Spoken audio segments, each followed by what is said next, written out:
Welcome back to Sci-Fi and Fantasy Read Along. How are you doing, Gab?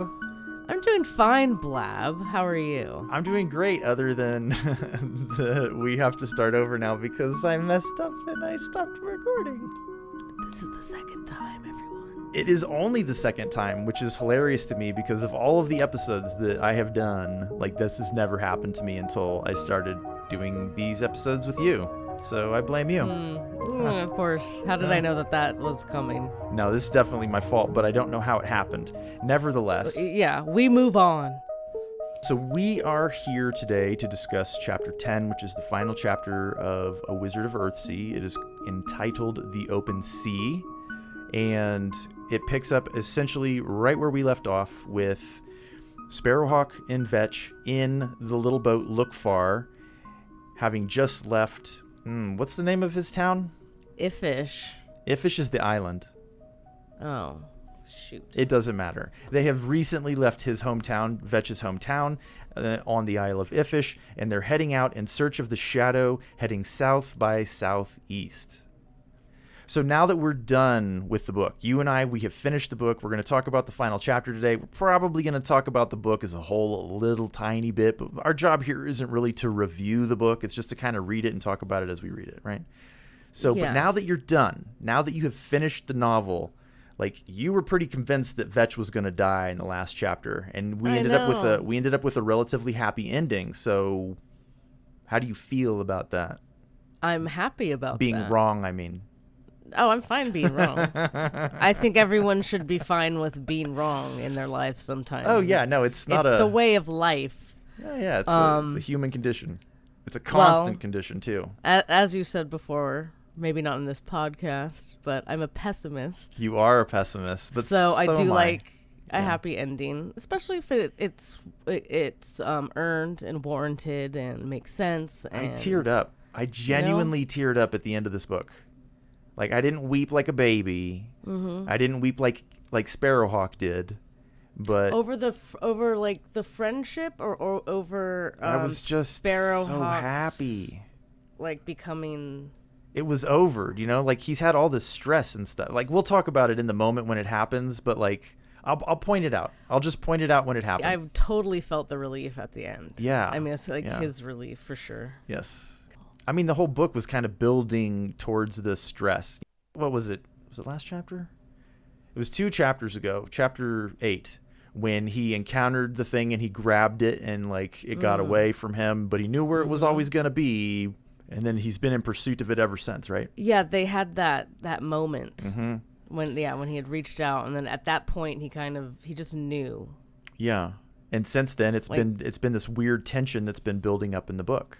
Mm-hmm. Where he's ever moving forward, but it's always towards darkness, and it's always towards kind of like just bad, baneful, baleful direction that he's heading in, and it just doesn't feel good. And then, like, now we know that it's basically their winter. It's the darkest, the longest nights, the worst part of the year. Nobody's sailing. The weather's terrible. They don't name children in this time of year. They don't even sharpen tools in this time of the year. Yeah, they essentially do nothing. There's a whole list, yeah. Yeah. The whole naming thing, yeah. It's the Fallows. We'll get there in just a couple of minutes if you were wondering. But, like, so we have Sparrowhawk and his good buddy Vetch, and they're heading south towards the edge of the map, essentially. Like, south and southeast. I kept referencing the map during this one. Yeah, no, I did too. It was really, really cool because they go from his house, or, his home on Iffish. They just go south-southeast off the map. And they visit all those little islands, and then, boom, they're gone. The map. Yeah. Well, they're heading in the opposite direction, and you're right. Sparrowhawk does have this lament, early days in the voyage, because I don't know how long this took, but I know the return trip was 16 days. Okay. The voyage out took some time as well, and, like, you could probably count the days, but we're not going to do that because that's boring. It doesn't matter, really. But it's in the early days when Sparrowhawk is lamenting that he, in his hurry, in his youth, he traded power for the shadow, and now he feels that, like, a lot of his life is lost, that he's never going to get to see these famous places that are in the tales. But this lament is sung by Sparrowhawk, and he's joined by Vetch, who adds the words of the deed of Erith Akbi, right? Yep. And then at the end of the lament, they toast Vetch's sister Yarrow. With the ale. Yeah, because she thought to put a keg of ale on the boat for them. She's very thoughtful. Yeah, thoughtful. Super cool. And there's a really, really wonderful scene where Sparrowhawk is thinking about her in this really, really positive way. And he thinks of her as like a minnow.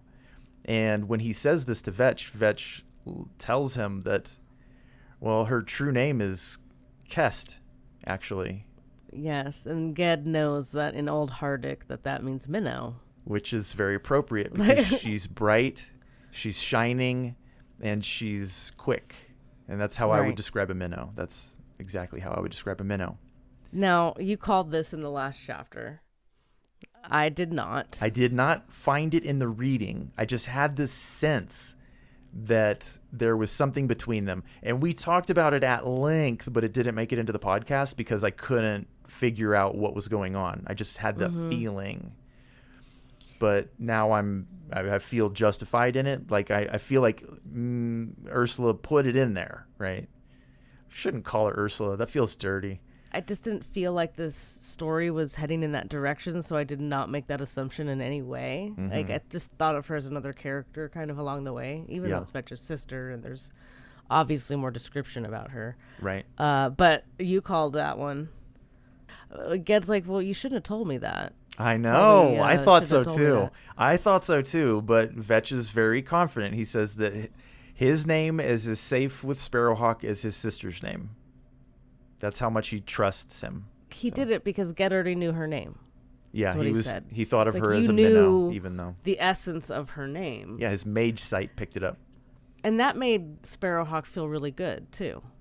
Like it gave him kind of like a little boost on the inside. Yeah, I don't know. I thought that was cute. Do you think that has anything to do with names have been a thing in this book? Hold on a second. Let me look at something. Coming up pretty soon, there's a discussion that they have between them. It's kind of like just how they pass the time during one of the days of the journey when they're both awake at the same time on how names are discovered. Like all of the tricks of the trade, as it were, and like some of the stories that they have heard or read or that have been sung are about these famous wizards who have figured out the names of their mortal enemies through various means, like seeing raindrops fall through somebody's shadow or, you know, something to that effect. Into the dust, or overhearing two dragons talking. These are like that one's kind incredible. Of cool and scary. Super incredible ways of like discovering the true names of people. But one's kind of miraculous. Like just rain on ground, like what? And then the other one's just super like heroic or daring. Maybe I should say like daring, probably. I would imagine to be able to overhear that's two accurate. Dragons just hanging out talking to each other, mentioning someone's name. Like that was that's the like sneakiest wizard that ever lived. That's Rapunzel stuff right there. I'm sorry, not Rapunzel. I have to correct myself. Rumpelstiltskin. You do have to correct yourself, yes. Because that's ridiculous. Rumpelstiltskin. Well, those two things are kind of related in my mind. So, like, obviously, Sparrowhawk is able to kind of determine her name, but he wasn't trying to determine her name. He's just, he's thinking about her. Would you say he felt her name? Like Vetch said, he knew. He didn't say like, "Oh, you kind of got it." He was like, "You knew her name." Yeah, I mean, it was the mage sight. Was it? Is it? That's what he attributed it to. So it's a form of sense that we don't have. It could be the same sense that the dragons use to determine, you know, Sparrowhawk's Shadow's name, right? Because the dragon of Pendor was like, "I know its name. I can give it to you." Remember that? Or there's such old beings that. Yeah. We don't know. Kind of have seen this thing, like seen this sort of thing before in a certain way, you know. I don't know. We'll get there. No, we did it already. That was like the episode I just finished editing. Not that. Never mind. Yes. When we come to the convergence. Uh-oh. Yule likes that word a lot. Well, that is that is basically what happens at the end, though. So we have them taking turns at the rudder and taking turns sleeping because this is a many day journey and they can't both be awake at the same time because they're not using any magic, as you recall. So they're getting wet They ended up stopping for a tarp because Sparrowhawk won't let them cast magic. He's thinking of Guin a lot. There's a lot of callbacks essentially to Guin. I thought he I had says that in order it, to hear, like you have to listen or something like that. It's like, right, you have to be silent. That one might come up later. Yeah. All right, so they're taking turns at the rudder, and they're taking turns sleeping. They're not using any magic whatsoever because they don't want to tinker with the balance. And this is Sparrowhawk's decision, and Vetch is like, okay, yes, whatever you need, bud. He knows and understands that Ged knows what he's doing at this point, or at least thinks he knows what he's doing, and he's already decided to follow him on this journey, so he's not gonna... I'm super grateful, to be honest, step in. That Vetch is with him. I really think that's a generous move that he made. I think he plays a very important part. Yeah, I agree. In this tale. So we learn along the way several things. Like we get some really, really good lore from the deed of Inlad, which is sung by Vetch while Sparrowhawk is trying to sleep, or he is sleeping. Right. Mm-hmm. I'm not going to go over that. I just thought it was really nice detail. Yeah, no, it's a whole bunch of stuff. Right. But we also learn that it's almost the Fallows. And the Fallows is the time of year that is opposite on the calendar from sun return. So it's the shortest days of the year, the longest nights of the year. Yes, what is it? Well, it's the dark moon that follows first after sun return is the Fallows, which is the contrary pole of the days of the moon and the long dance in the summer. So dance. I think it's the... So we're in sun return. Sun return was It gets confusing. No, you're right. You're absolutely right. Sun return is their solstice, their winter solstice. Yeah. So Fallows and long dance are the opposites, I believe. Yes. Long dance is the other... Yes. It's the opposite of Fallows. Good catch. You are on point today. Yeah. Oh. Thank you. I underlined it. But that's where they talk about that whole long list of what? Nothing. That long list of all the stuff that they don't do. Unlucky time for travelers and for the sick. So don't get sick because it will go. Well, don't travel and be sick. That's for sure. Ooh, that'd be a bad combo. Double whammy. Children aren't given their true names. Yeah. They don't even sharpen tools. No deeds are sung. Right. As in, like, no old deeds are sung or no new deeds are made. Like, I think it's either. all. I think it's all. They don't do it in this time of year. And so no singing. It's just Vetch how morose. just sang. He just sang the deed of Enlad. But I mean, it's about to come to an end because the Fallows are here. They're coming. It's like in a few days. No swords or edges sharpened, and no oaths sworn either. And they're basically forced to travel at this time because times must, as it were. There is no stopping at this point. So they arrive at this place called Pellimer. Mm-hmm. And Pellimer has an insane wizard. Yeah. Who is convinced that Sparrowhawk is a spy of the Great Serpent who is devouring the root of their island, and it's going to cast their island free to fall off the edge of the map. Yes, the sea snake. So he and Vetch are like, okay, well, thanks for everything, gotta go. Yeah, well, he kind of welcomes them, and then, he essentially turns the villagers against them, and they're out of there. So we had this joke a joke occurred. I made a joke at your expense back in chapter 5, I think it was.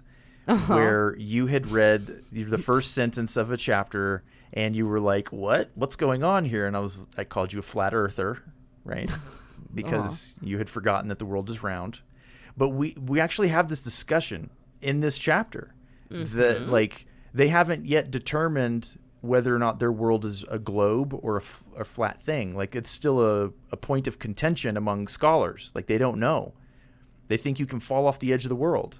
I think it's been hinted at more than hinted at. I mean, it's talked about several times. Like, well, in this chapter, it's more pounded into us. Like, there's nothing past the map on this point, or at least you know. They haven't finished mapping their world, I think, is the big takeaway from that. It's early in their world. Yeah, cartography hasn't been finished. They're early in their civilization compared to us, obviously. Yeah, I don't know when we mapped our globe, but it was probably in like the 14 or 1500s. I mean. But I feel like there was talk throughout the book of such things, or like, not knowing beyond. Yeah, they don't know. From the first or second chapter, it's right. Like everybody basically.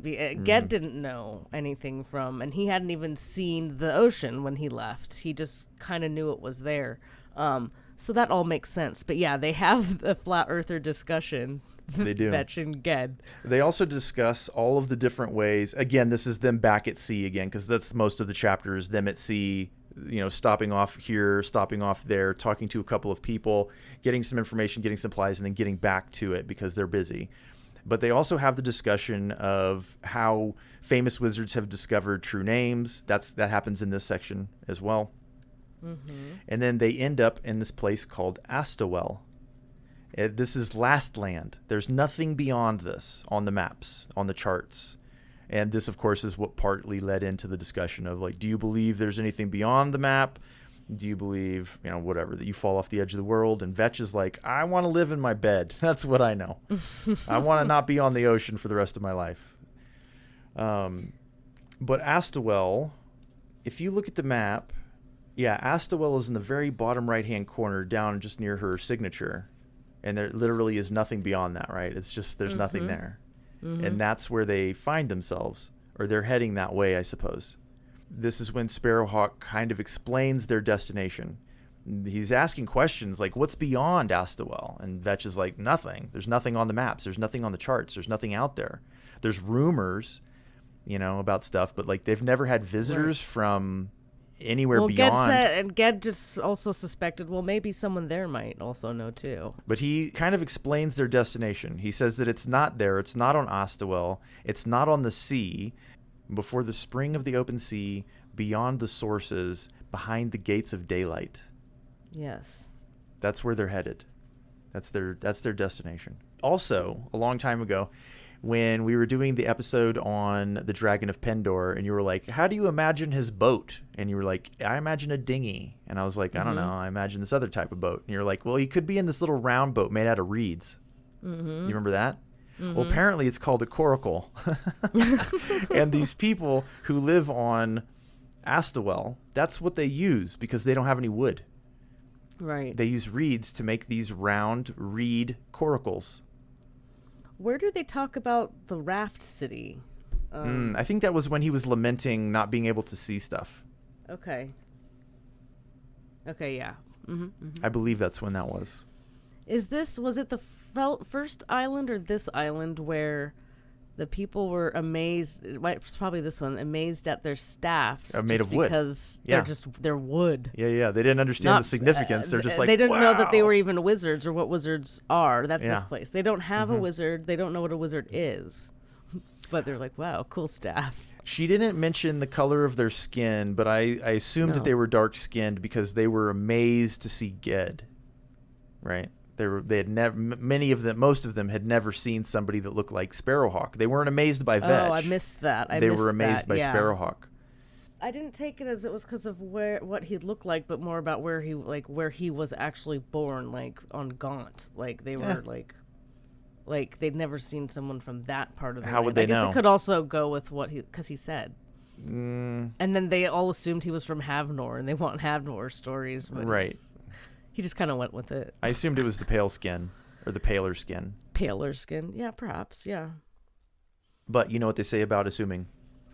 Well, it was the chief or Isle man was very old, and he alone of his people had never before seen a man born in the... Archipelago. Why? That word. I don't know why. It's not something that we use. We don't live in Greece. Therefore, Ged was a marvel to them. But wasn't Vetch born in the archipelago too? I guess not. No, he's born in the East Reach. That's not the archipelago? No. The East. So this whole place is not the archipelago, just the islands in the middle? Correct. Okay. I mean, I would call it all an archipelago because it's a series of islands, and I think that's what they are. But I think that the spaces between them are too great for it all to be one big archipelago. You're right. They've vaguely heard of people from the East Reach, maybe, but this old man is the only one who'd ever seen anyone from the archipelago. Right. Yeah, anyway. He is adamant that there is no land to the east of this place. What did you take about that? He seemed, was it the, who said and the younger man, these are wise men, father. Oh, that was his son. But remember, he's an old man, so his son is probably middle-aged. Maybe they know of a land we do not know of. There is no land east of this land. There isn't. Yeah. They don't have real great boats, though. Like we said, they're floating around on those little coracles made out of reeds, so they're not really good sailors. So they don't go too far. So I don't know that I would trust them to know. But at the same time, he looked long at Ged. Well, Sparrowhawk has an innate, perfect sense of where this creature is and where he's going to meet this creature, and it's to the east, and it's on dry land. So they're gonna go, and they leave in the very early morning before the sun has risen on the first day of the Fallows. Yeah, he wakes Vetch up. Yep. And they get back on a boat and they head to the east. Vetch says, "Why so soon?" He's like, "Not soon, late." Late because the Shadow has figured out a way to escape from Sparrowhawk, and that will put him in a perpetual state of loss and brokenness. Right. So he's got to go. He's got to catch up. So on the journey, Vetch expresses some doubts. He's like, "Hey, man, are you sure? Because we're heading off the charts." And Sparrowhawk is like, "Yeah, I'm really, really sure. We're getting close." And so he drops the subject, and they don't ever bring it up again. But Sparrowhawk becomes like increasingly distant. Like his gaze is always straight out ahead of them. Like he's looking at something that's not the open sea, even though the seas are rough. Yeah, he doesn't really look at Vetch. He looks through Vetch. Yeah. Yeah. And Vetch has this sense that what Sparrowhawk is looking at is another world that's overlapping the world that they're in. Right. After they left Astowell, he was in a hurry now. He knew that they were running behind and they had to catch up to this thing, so that's when they used the Mage Wind. Mm-hmm. So they're booking it across the ocean, and it's like a big choppy sea, high waves, but they're just going and going and going. And we're reminded that the old man who sold the boat to Sparrowhawk had told him that it was a good boat, that he and his brother had sailed it on the high seas, and it had always done them well. And we see that that's the case, that the boat is handling the sea well. And we also know that he's looking out through those eyes. He's looking far. He's definitely looking far. It's good. It's good. He's watching over Ged. Right. But Sparrowhawk is seeing a different land than they are sailing through. In fact, he's seeing land. And Vetch gets kind of a sense of it whenever he looks at Sparrowhawk's face, but he can't see it himself. Mm-hmm. But eventually the sea becomes extremely calm, and Sparrowhawk pulls out the oars and starts rowing as though he's going through channels, like dodging sandbars. That he can see. And he's like rowing for his life. Like, I just imagine he's just rowing. Just trying to go as fast as possible and like nonstop. That's how I pictured it. Well, but he's very determined. I'll put it that way. Obviously. Well, he keel grinds. He hits land. Mm-hmm. And Vetch does see that eventually. Does see it, and he casts a spell. He casts to see if it's an illusion or not. Yeah, and it's not. He can still see it. Yes, but let's also. His magic's pretty weak out here, though. Exactly. I was just gonna say Vetch has noticed it's weaker for him. He feels his magic draining. Not Sparrowhawk in this area, but Vetch, yes. Vetch wonders how he gets Sparrowhawk's even keeping this up. Yeah, he kept the Mage Wind up day and night. Yeah, he doesn't, because he just feels so weak and powerless. Yeah. Well, when they hit land, I mean, they literally hit land. It's like sand. It's dark, but it's land. There's no sunlight. Everything is just in shadow. And Sparrowhawk grabs his staff, raises it up, and then kind of just steps off the boat onto sand and starts walking away. Right. And now we're given this description of like there's no north, south, east, and west. It's just away and towards. Yeah. It's become binary somehow. It's become binary. Mm-hmm. But he is heading off of the boat and away. And he's heading towards a shadow that is coalescing and congealing in front of him and is approaching him. And now we're getting into the pithy bits, right? This is the sum of this chapter. Right. All right, so are you prepared to discuss the arrival of the shadow and all of the stuff that happens when the shadow arrives? Sure. It should be page 211. Yes. So, Ged saw his father, the smith. Yes. But he sees his father, but then he sees a young man. And then he sees Jasper. Yep. His insolent, handsome young face. So as I recall, Stiff it went stride. Yeah, it went Hateful was the look he fixed on Ged. It went his dad. It went Jasper. Mm-hmm. It went Petchvery, who appeared to have been drowned and was beckoning him. And then it appeared as somebody else, and then Skior. Or was there only 4? It was just, I think it just went from Petchvery to Skior. Skior, yeah. Uh-huh. So I don't know how he felt about his dad, but I expect he didn't love his dad particularly much, because his dad was kind of mean and spoke with his fists, as you will recall. Uh-huh. And then Jasper, we kind of know how he felt about Jasper, you know, a little bit intimidated and challenged by Jasper, maybe even inferior to Jasper in some capacity. Probably the wealth and not the magic, because he was confident that he had more power than Jasper. And then Petchvery, he sees him as a drowned person, as though maybe, I don't know. He couldn't help Petchvery. He couldn't save Petchvery. Is there a guilt there with Petchvery? Something, yeah. And then Skior, that's no fault of his own, but he is... How does it... Hold on. Shadow? It just in an instant... he saw for it in an instant, so just like a quick flash of Skior's white face, and then a pair of clouded staring eyes, and then suddenly a fearful face he did not know, and it turned into whatever it is. Then it becomes essentially pure darkness, and this is him bringing up his staff, and he becomes pure light, and they come face to face, and simultaneously they say Ged. And in that instant, Vetch, watching from the boat, sees the light dim, and he gets worried. So what did Vetch see? Yeah. As I recall, Vetch saw the bright light that Sparrowhawk had cast from his staff, which was blinding, by the way, and the darkness cast by the shadow, which is equally blinding. Those met, and then the light began to dim, so Vetch assumed the worst. He thought his friend was lost, so he also jumped off the boat. But for him, it became very quickly like quicksand, and he sank into the sea. And then he can see the real world again. And so it's the sea. Yeah, so he scrambles to get back in the boat. And he's not a good swimmer. But he rows over to where Sparrowhawk is. And he can see him. Grabs him into the boat. And then he turns that boat around, and he starts heading west. He's rowing, and then he puts the sail up. And then he puts the mage wind. I think the wind, he turns the boat into the wind, which is coming out of the northeast. And eventually he sees the crescent moon far off, and he knows he's getting close. So that was pure, world, unadulterated symbolism. Right? Okay.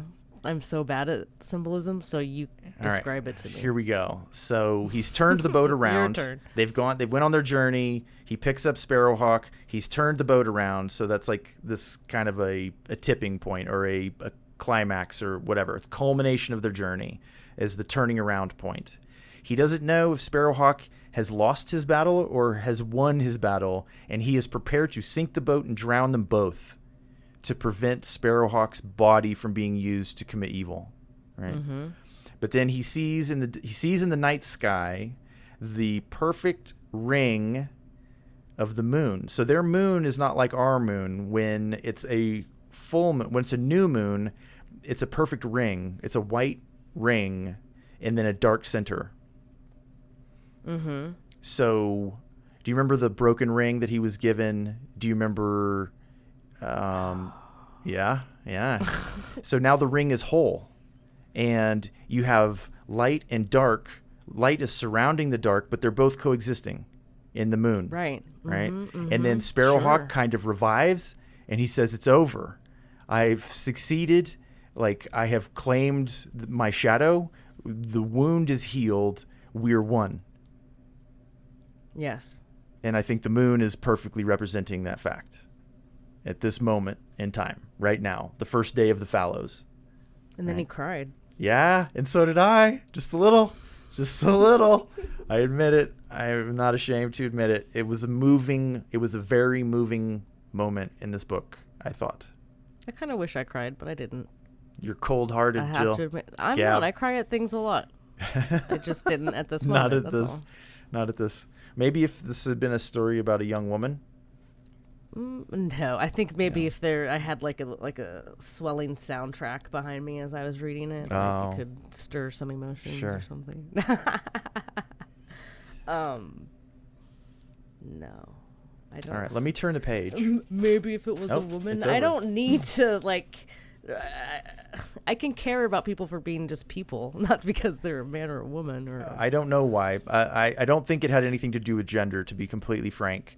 I think it had more to do with the fact that this tension had been built up in me through reading the last few chapters that made me kind of nervous. And then last chapter, you're like, Vetch is going to die. And I'm like, you better not. You know, I scared you. And then we get to this moment and he finally succeeds. And it did seem terrifying. And it did seem possible that they could both die here.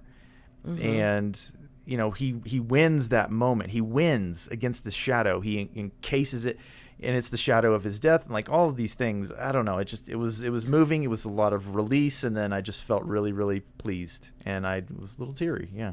I'm kind of surprised he didn't see his own face at the end, like when he said his name or something. Like, well, if he had, it wouldn't have been a surprise when he uttered his name.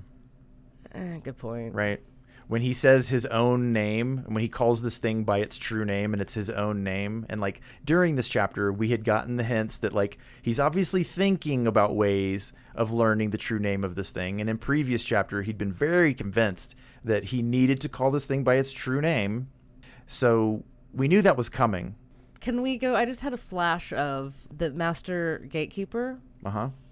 And remember, we were like, "What's he all about? Like, what's the importance?" Yeah, of him? we talked it through, and we figured it out. And we talked it through, and I think that was an important lesson for Ged. Well, I agree. I do agree completely. I think that's why he wasn't using magic in the beginning of this chapter. And Ogien's advice, obviously, yes, just shut up and listen. Listen to the beats of the land. Listen to the world. How do you think he figured out that the thing's name was his name? I mean, because we didn't figure it out. I didn't figure it out. It's so stupid. How did we not figure it out? If I'm saying this whole time, it's like reflection of himself. No, how did we not figure that out though? I was like, how dumb of us. I figured he was going to say his name backwards or something, you know. Because it's like a mirror of him. I just feel so dumb because this whole time I'm thinking, okay, yeah, it's like, I wonder what his name is. Like, it's like, yeah, it's Ged. It's his name. If only he'd called him Sparrowhawk, you know. Wrong answer. All right. Oh, there was an important point, though, I think that we might make, and that was that he said that he had not won nor lost this battle. But naming his shadow, you know, was the trick that did it. I don't know exactly how he figured it out, but he must have listened to something and figured it out. I think he listened to himself. I think, like you said, there was no winning or losing. It was merely becoming whole and learning who he was. He became a big boy. Yeah. He went. It went through a personal journey, and he came out wiser on the other end, which was the most important part, and survived. He came out alive. Yeah, I think that's an amazing. And feat. we already know that we've already been told that he's a great wizard. Yeah, we've already been told that. I'd say it's obvious at this point. I would say it's obvious at this point. He's yes, already but done. We're told at the beginning, and it's easy to forget. Yes. And I had forgotten at one point. Yes. Where is it? Oh wait, it's in the after it's in the little blurb at the end. Part, yeah, but it just end. lists all of his things again. Okay, so let's end the chapter though. Let's get to the very, very end, and by that I mean simply that they had sailed 3 days from Astawell with the Mage Wind in a big hurry, and then it took them 16 days to get back. That's how fast they were going with that Mage Wind. But eventually they do make it back to Ifish. They make it back to Vetch's home, and they are met by Yarrow, who is crying with joy. Yeah. At their I probably return. would have been too, because I think she thought they were going to die as well. There's always the chance. I mean, she said that. Remember, this is the time of year where they don't even name children. Yeah. You know, the weather's that bad. You know, you don't go sailing, you don't go fishing at this time of year, and they're out on the ocean and uncharted lands, uncharted sea. They came in, still dark, before the snow. They tied up the boat Lookfar that had borne them to the coasts of Death's Kingdom and back. Amazing. Death's Kingdom. Yes. So, did you want to discuss anything about that last page? Because the chapter ends and then there's one, like a half page at the end, and it's all about the deed of, him. You mean before we get to that part, or no? I mean, we're done. The chapter's over. Yeah, it's a happy ending. I don't know. It's just interesting. It's this. It's like Vetch, or if no tale's been told of this, or none is remembered. The game of telephone. Yeah, none is remembered, but there are pieces of it that are told elsewhere. And this is one of those things about lore, like things change over time. 1,000 years from now, our history will be remembered as a simple footnote. Like how we think of ancient Roman history. It's like if you've read any at all, you might know about Hadrian building the wall up in England, or it'd be very cursory knowledge for me. Yeah, right. So the same thing happens to the tales of Ged and the adventure that he went on with Vetch. That's what happens in time. Yeah. That's it. That's the book. Oh my goodness, how do you feel now? Because I enjoyed it. I liked it. I'm glad we did this one. God, I love this book. It was a good pick. I love this book. It had a low point at a particular chapter. I don't remember which one it was. It was that other chapter where he's just on the ocean. Yes. Or no, the symbolism chapter. You didn't really care for that one. Was it before that one was difficult. That was like chapter 7, I think. That was just a difficult chapter. That was not to me a low point. I'm trying to remember what you didn't like the one with the island with the kids, and that was that same chapter, wasn't it? Oh, maybe it was. You felt like that was shoehorned in, and oh yeah, I think you're right. Yeah. Well, besides that, I felt this another part. I feel this is a pretty good story. I would recommend this to just about anybody, unless you're I don't know, if all you read is nonfiction, or if all you read is biographies or something. Yeah, you have to enjoy stories. If you don't like a story, then, this is a good piece of fiction. It's a good young adult novel. It's a good adult novel. I was thinking my nephew would like it, my older nephew, but I don't know. Can he read? I mean, I don't think it's yes, he can read. How old is he? 8. I would not give this to an 8-year-old.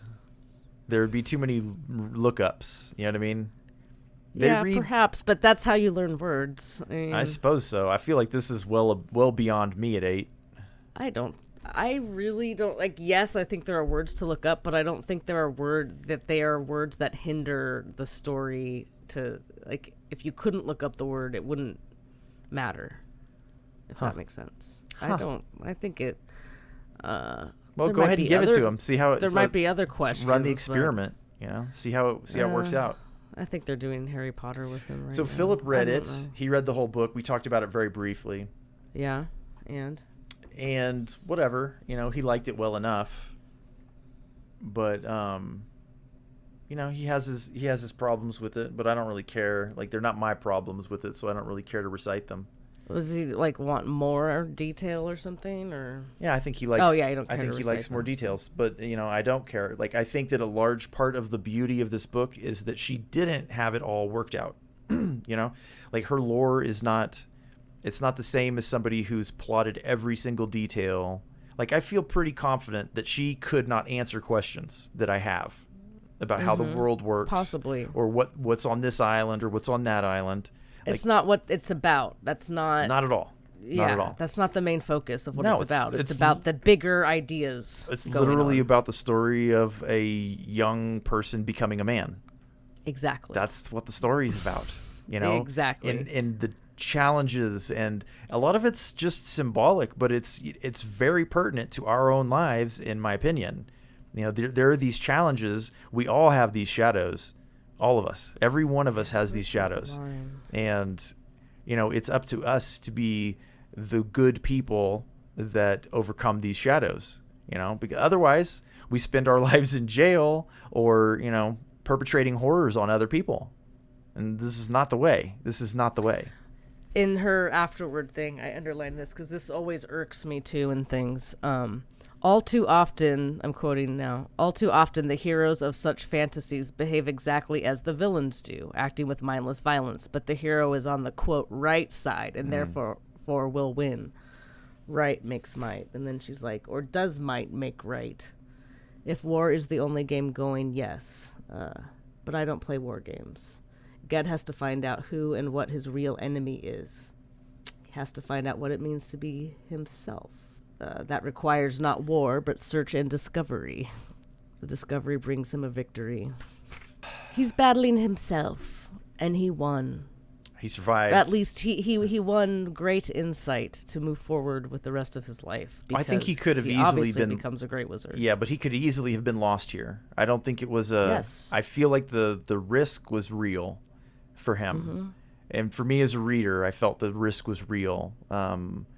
I felt that he could have been lost. I felt that he could have become a Gebeth, that he could have wreaked horrible evil upon the world. When did he know it was Ged? The name? Yeah. I think he figured it out at the very end. Like, I don't think he figured it out until... not as... You mean when he stepped out of the boat onto the fake sand / real sand... He didn't know at that moment? I don't know. I don't know. We can't answer that question. She might not. I know. I'm just wondering what you think. Well, she obviously can't because she's long since dead, but... Yeah. I'm just wondering when he made that realization. But yeah, it could have just literally been at that moment he figured it out. Yeah. But he did. I guess is all that matters, really. Pretty much. And we got it. We got it. It was appropriately timed. When we got the information, it was the exact right time to reveal that information. So I don't care when he figured it out. I care that he did figure it out and that it was a very satisfying ending to that book. Like, it was wholly satisfying. I also suspect that reading subsequent books in this series will make me a little more forgiving of the chapters that I didn't particularly like. In this, because it's obviously the Tombs of Otuam was referred to in this chapter as well. Again, yeah. So the second book is on her mind at the point in time when she's writing this book, obviously. So it's so interesting though. It's like he brings back it's like she's telling us already what he's done. I question though how that will be a part. If it's, I don't know that would be a whole tale, because we already know what happens. He brings the ring of Eric Akby back. Aerith Akby back to Havnor. We know the end. Yeah. Well, we got little pieces of the lore along the way, right? That like somebody from Havnor had gone to this other place and like died in this battle with a dragon, or at least that's how I took it. You obviously, go your own way, but yeah. So I don't know. I don't know what the future brings, but I am going to read the second book and the third book in this. Yeah, I'm also series. Interested to read more, just to even if to get a little more insight. No, on my own, but just even to get a little more insight into the world of Earthsea. Yeah. Did I tell you about the Studio Ghibli movie? I don't think so. There is a movie. It's not from the trilogy, from what I understand. It is. I dare not touch my keyboard, though. Oh, maybe you did. They're doing a show or something. They already did it. It's over. It's long since done. A buddy of mine told me about it. I had no idea. It's an animated thing, like all Studio Ghibli stuff, and they did Princess Mononoke and etc. Well, anyway, supposedly it's quite good. I will watch that as well, but I want to read the. I think there's 5 books now. There might be 6 total. I think I'll read all that. 6 on the back of this one, including this book. Okay, so 5 more to go, plus the movie. I'll watch it all, and then I'm not going to watch the TV show because I have no faith in that being good. The third book is called The Farthest Shore, and the cover I'm looking at, it looks like a dragon's eye. Dragon's eye. Hold on, is that the back of my book? Yeah, I'm sure. Well, remember, he becomes a dragon lord. Yes, and he does lament. Remember, he wants to go to Dragon's Run, don't we all? He goes through Dragon's Run unscathed. Like, that's the end of this book. It tells us that. So... Tehanu, Tales from Earthsea. I think Tales from Earthsea is what the Studio Ghibli movie is based on. And then the, wind? The other wind. Yeah, I'm going to read this stuff. I highly recommend it. I can't recommend it any more highly as far as fantasy goes. We both liked it. I liked it. You Super liked good. it. Okay, so of note, I was at the post office 2 days ago, and I was just looking at the stamps because I was waiting in line bored, obviously, because that's what happens at the post office. And there is an Ursula Le Guin stamp coming, like just any day now. By the time people listen to this episode, this will be months old. She looks like a Mount Everest explorer on the stamp. She does. She does. It's not a great stamp, in my opinion. It's based on the Left Hand of Darkness, which is like an ice planet. It's just that she is on a stamp, and I think that's really nice that they put her on a stamp. I think they should have used a book cover, her face, like, in the foreground and one of her iconic book covers in the background, but maybe that's more celebrating the artist that did the book cover than that. I don't know, whatever. Yeah, who knows? There's also another YouTuber who is covering a lot of Ursula Le Guin stuff right now. I think he's Book Odyssey. And if I remember, I will put a link to his stuff in the description of this video, because I can't watch it right now because I don't want to know. Do you know what I mean? I need to watch it after. Yeah, of course. But anyway, he's doing that. He also did some Foundation stuff around the same time that we did. I doubt it's related, but the TV show's coming. It should be in the mind of the public in general. That's going to be a TV show? Yes. 10-issue miniseries from Apple TV. But that's not why we're here. Why are we here? Are we done? No, we have one more thing to do, which is you need to thank our Patreons. Yes. And you need to make an announcement. What's the announcement? The next book. Oh, thank you. That's awesome. Oh, that's a great idea. so glad you reminded me. So we're obviously done with this book, which means that it's now time to announce the next book, which unfortunately Gab is not going to be on that book, but neither is Blab, to be honest. Gab and Blab are going to sit this one out because the next book is going to be done by me, Yule, and Phil. And the book is Slaughterhouse-5 by Kurt Vonnegut.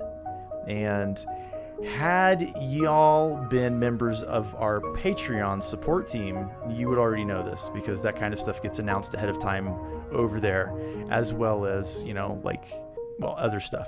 There's like the logo stuff that we've been dealing with, like they're getting to see the logo as it's being worked in progress and etc. So that kind of stuff, all the name, the announcements of the new books, any news from the channel, all that stuff gets announced first on our Patreon page. So if you'd like to support us on Patreon, please feel free. There's a link in the description as always. It's not necessary. It's just something to do if you really love what we're doing and you can't live without us. That said, thank you to all of our Patreon supporters. As always, this episode is dedicated to you. Do you have anything else to say, Gab? I do, actually, this time around. Usually I don't. But this time I want to say thank you. And I won't be back for a while, so I will catch everyone on the next one. You and I will have to sit down and discuss what the next book we will do is. But we have a little bit of time, so we can take our time. Of course. Thank you for joining us for this entire season 6. We'll see you guys in the next season. Take care.